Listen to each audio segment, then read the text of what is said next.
आज हम बात करेंगे जोमेटो और जियो फाइनेंशियल सर्विसेज के स्टॉक के बारे में। वीडियो शुरू करने से पहले मैं डिस्क्लेमर देना चाहूंगा कि मैं सेबी रजिस्टर्ड नहीं हूं। ये वीडियो मैं सिर्फ एजुकेशनल पर्पस के लिए बना रहा हूं। इस वीडियो के बेसिस पर आप बाई सेल या होल्ड का डिसीजन मत लीजिए, आप अपना रिसर्च खुद कीजिए। ये कोई इन्वेस्टमेंट एडवाइस नहीं है और किसी भी स्टॉक में इन्वेस्ट करने से पहले आप हमेशा अपने सर्टिफाइड फाइनेंशियल एडवाइजर से कंसल्ट जरूर कीजिए। तो देखते हैं ये स्टॉक्स कैसे बिहेव कर रहे हैं। सबसे पहले हम बात करेंगे जोमेटो के बारे में। तो आप देख सकते हैं इससे पहले भी मैंने इस पे एक वीडियो बनाया था। ये स्टॉक पर स्टॉक एक लगातार एक अप ट्रेंड में होने के बाद यहाँ से पहले तो स्टॉक ने यहाँ से गिरावट दिखाई थी। ठीक है, स्टॉक गिरने के बाद फिर स्टॉक ने रिकवरी दिखाया। फिर लगातार एक अप ट्रेंड में होने के बाद स्टॉक ने ये लेवल्स पे आकर एक हाई बनाया। हाई बनाने के बाद स्टॉक यहाँ तक गिरा। गिरने के बाद स्टॉक को ये लेवल से सपोर्ट मिला।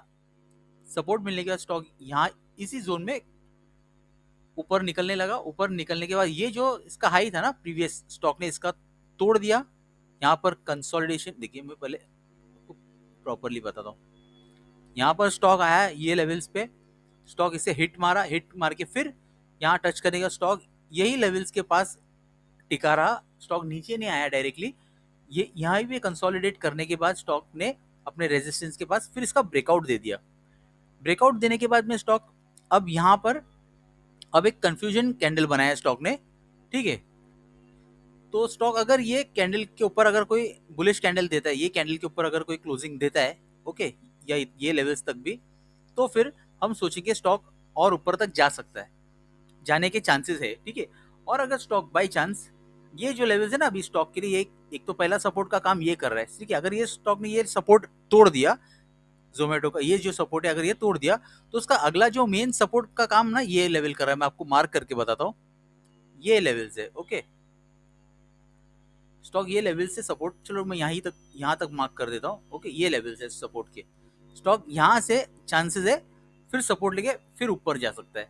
अगर स्टॉक ने फिर ये लेवल भी अगर तोड़ दिया, ये जो सपोर्ट का जो काम कर रहा है मेन सपोर्ट, इंपॉर्टेंट सपोर्ट, तो फिर क्या हो सकता है, स्टॉक और नीचे तक आ सकता है। ठीक है, फिर हो सकता है स्टॉक ये लेवल्स पे आए और फिर यहाँ से रिटर्न ऊपर जाए।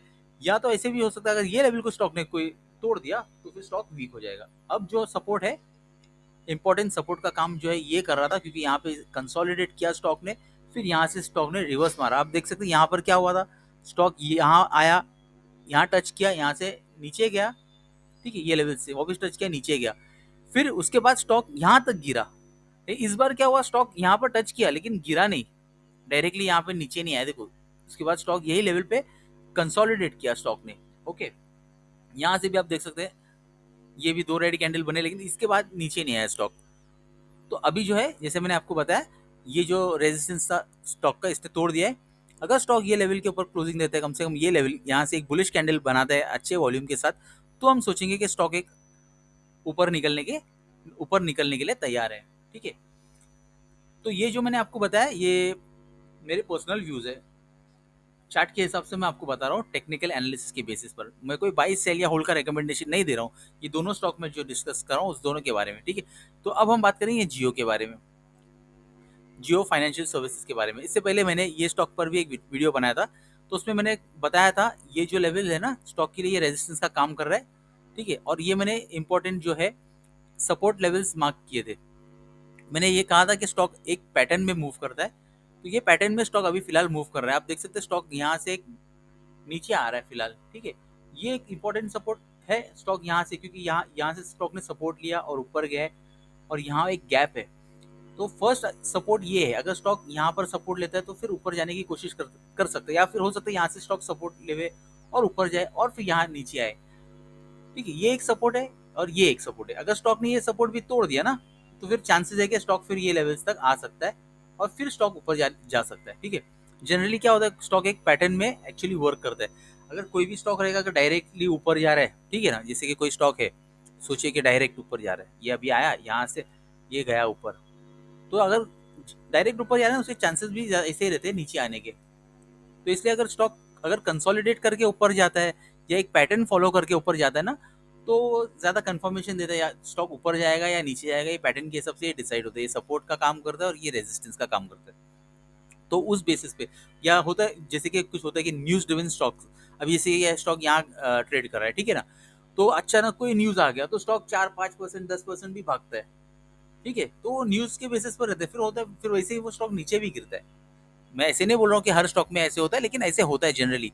तो एक पैटर्न अगर जो फॉलो करता है ना, पैटर्न का जब ब्रेकआउट मिलता है ना, तो फिर ज्यादा कंफर्मेशन रहता है कि स्टॉक ऊपर जाएगा या नीचे जाएगा। अगर पैटर्न का ब्रेकआउट मिलने के बाद हम समझ सकते हैं। ओके, तो अभी जैसे कि मैंने आपको बताया है कि ये जो लेवल्स है ना, एक मिनट ना, मैंने आपको ऑलरेडी बताया ये पैटर्न है, तो ये एक रेजिस्टेंस का काम कर रहा है स्टॉक के लिए। अगर स्टॉक ऊपर जाएगा तो ये तोड़ना पड़ेगा।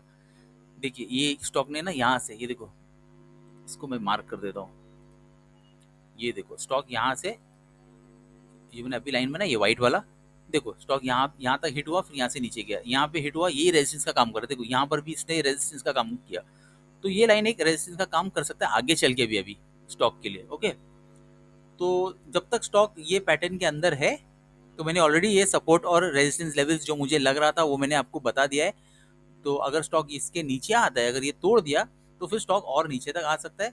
अगर स्टॉक अगर ऊपर जाता है तो इसके लिए कौन सा रेजिस्टेंस रहेगा, सोचिए, ये फर्स्ट रेजिस्टेंस, ये सेकेंड, ठीक है, और ज्यादा ऊपर जाता है स्टॉक, तो फिर ये रेजिस्टेंस का काम कर सकता है स्टॉक के लिए, क्योंकि स्टॉक यहाँ से एक बड़ी गिरावट स्टॉक ने दिखाई है।